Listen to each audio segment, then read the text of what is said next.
In front of me is Huawei Nova 39, and today I would like to show you how you can open apps in split screen view.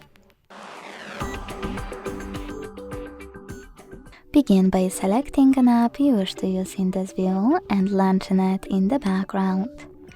Then you need to tap on this icon at the top right corner and select second app.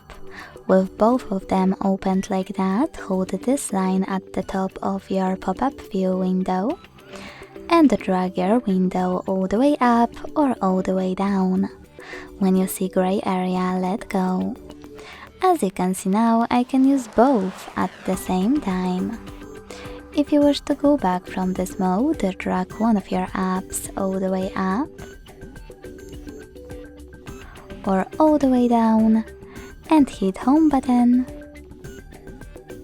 Thanks so much for watching. If you enjoyed this video, leave a like, comment and subscribe.